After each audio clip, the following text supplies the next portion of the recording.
All right.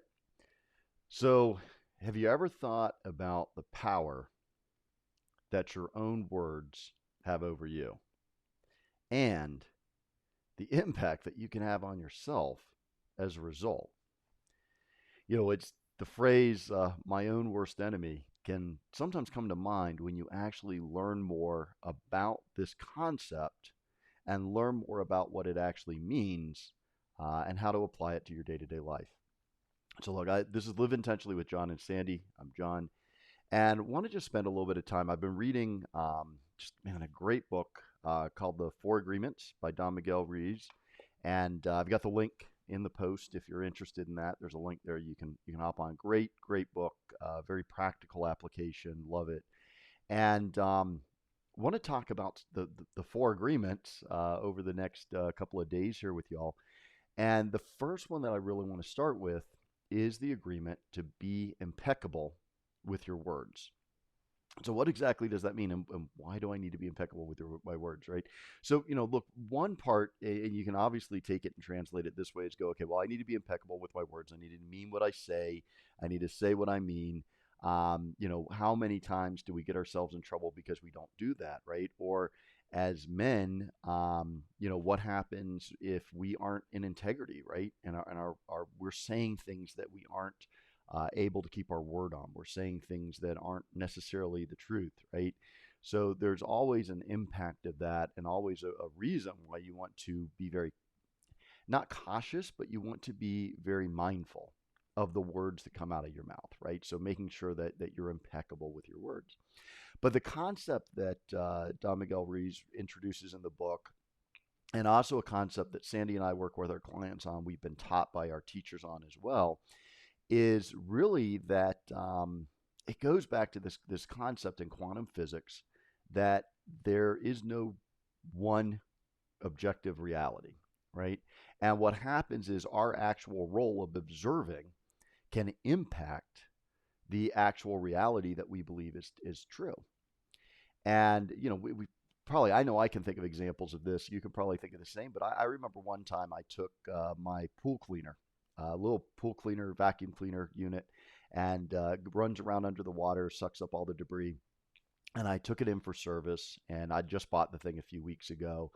Pulled it out of the pool, put it in the back of my car, took it in for service, came back to pick it up a week later or a few days later, and the one I looked at was all scratched up and roughed up, and it looked like it had been, had a really rough life, not something that had just been two weeks old. And so I'm asking the guy, I'm like, hey, is this my cleaner? And they're like, yeah, no, that's your cleaner. I'm like, is this my? No, that's your cleaner.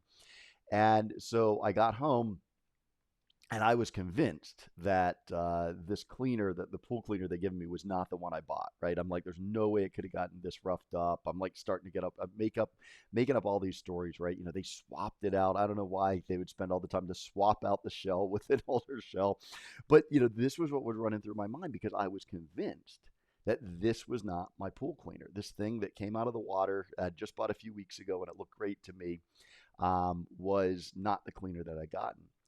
And this story was just locked in my mind. I mean, I was repeating it over and over and over again. And then eventually I went, I put the thing back in the pool to see if it works. I pulled it out and it looked brand new again. And I'm thinking, I'm like, what the heck's going on, right? And then I realized what had happened was when I pulled it out of the pool and it's wet, it looks nice and shiny, right? Your car looks great if you spray it with water and it's nice and wet, looks shiny.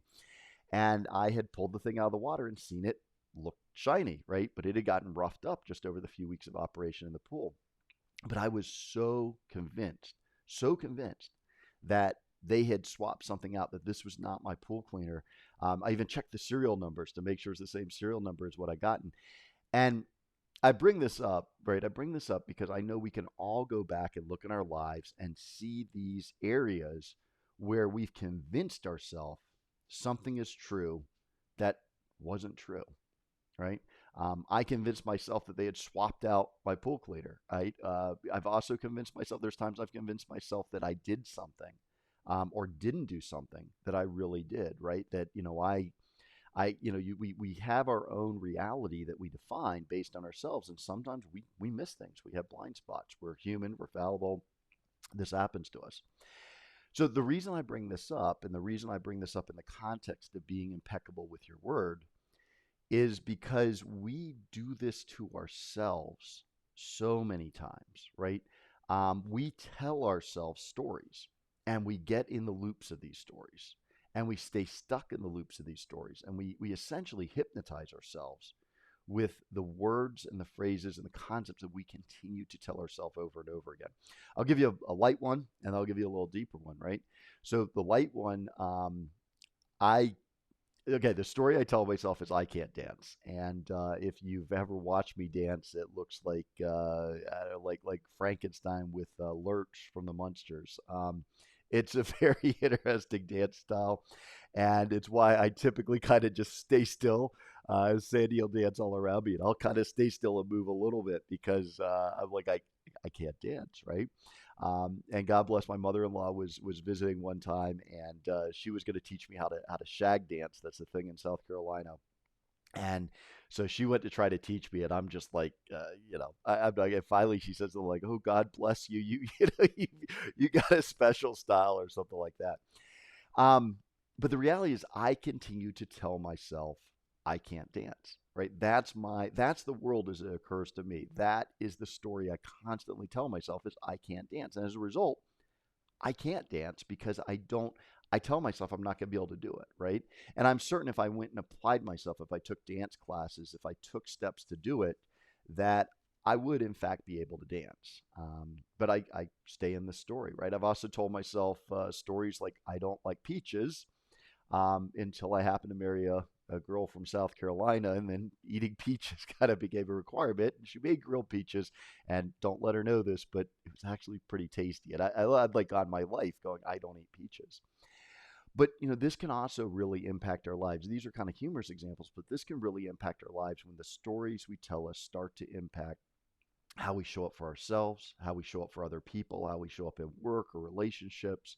I had this story after my first marriage that I was a victim of what happened. That the marriage ended because of this, because of that, because of that. And I had all these stories as to why the marriage ended. And I wasn't really looking at, okay, well, what was my role in it, right? Big or small, what was my role in it, right? And I realized at one point, if I was ever going to move on, if I was going to find love again, if I was going to really, I had a choice. I could stay in a loop of being divorced, right? I could stay in a loop of just this 25-year marriage had failed and I was a failure and I wasn't fit to be in a relationship. And I could have stayed stuck in that story my whole life. In fact, one of the things that snapped me out of it was seeing people who 10, 15, 20 years later were still telling the story of the hurt and the pain and the impact of their divorce, right? Well, he did this or she did this, and I can't believe I still can't, I haven't seen my kid because of her, but whatever. And the story, and I looked at it, I go, well, I'm not, I don't want to do that. I want to, I've spent 25 years of my life. There were some beautiful things came out of it and some painful areas in it. And what can I do to shift that and be open to a new relationship, right? Be open to something different than what I'd experienced in the past. And I realized that it was really the words I was telling myself, even to the point of saying I was divorced, as opposed to, I'm single and I'm looking for someone. I'm looking for partnership. I'm open to partnership.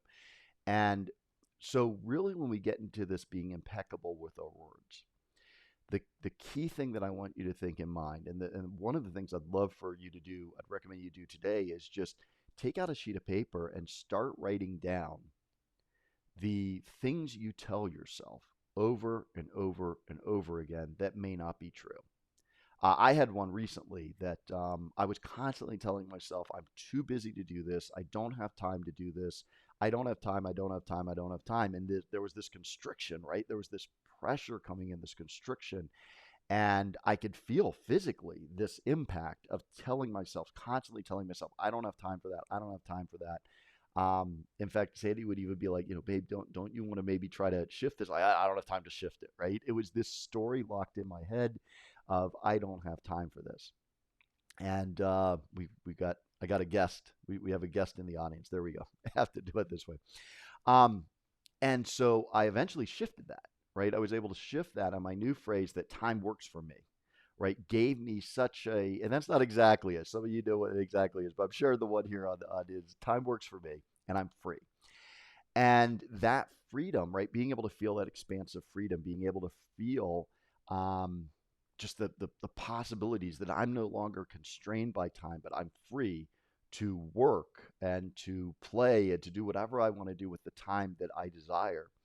And just shifting that, shifting what I was constantly telling myself has made such a huge difference in my productivity, in my accomplishment, in my feeling of stress in my body, and feeling so much more free and open to possibility. So when you find these stories, right? When you find these stories that you're constantly telling yourselves, when you find these stories that are limiting yourself, when you find these stories that are keeping you trapped in a pattern that you just keep looping. You just keep running, right? Well, I've told myself this for 30 years, so it's got to be true, right?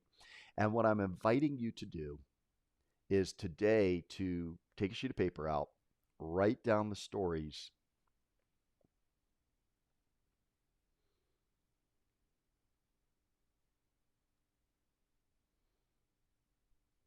Oh, suddenly appears we just lost the broadcast. All right, I think I'm back on. Froze up for a few seconds there. So, what I'm inviting for you to do today is really to take down a sheet of paper, write down the stories that are limiting you, write down the things that are holding you back in your life that you believe to be true, and decide to shift them. Decide, you know what, this story doesn't serve me anymore. I'm going to shift it. I'm going to come up with something new. We work with our clients where we actually take it and we embody it. We actually get this into their body. So it's not just the words that you're telling yourself, but you're literally moving your body in a way for me where I went from being constrained to being free and expressing that freedom. So, embodying this is also a great way to lock it in. But what are the stories that you really want to shift? What are the stories that you're just done with? I'm done with telling myself this, right? I'm done with telling myself that I'm a victim, or done with telling myself that I can't do a good job in this, or I'm done with telling myself that this is the way it's always going to be, right? And keeping in mind, we may think, we may feel, oh, this is so true, this is so true, this is so true, because we keep telling ourselves the same story. So, what is the new objective reality that you want to declare for yourself, right? Because again, quantum physics is saying there's multiple realities out there. So, how can you take the things that are holding you back and shift it to be a new story that you're going to tell yourself, the new, what's the new life that you're going to live, the new reality that you're going to go to free yourself up? So, that's the first one. Be impeccable with your words, and just the impact that that has on all of us, every single one of us, the impact that it has when we aren't impeccable, when we just allow the things that other people tell us or we tell ourselves to continue to run and play and play and play and hold us back and keep us from really achieving what we're meant to achieve. All right. So, a couple of things again. If you're interested in the book, I've got the link in the post. That's there. Click on that. That'll take you to Amazon, get you that. The other thing is that I've got a quick call in there. If this is something that you're like, look, man, I have been telling myself this story for so long, and I'm really ready to shift it. And I hear what you're saying, but I'm not quite sure on the nuances. I want to really make a difference.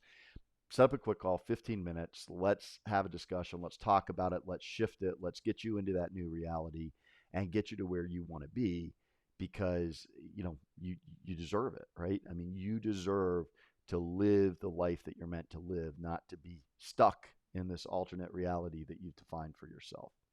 So that's it for today. Great seeing you all, and we'll talk later.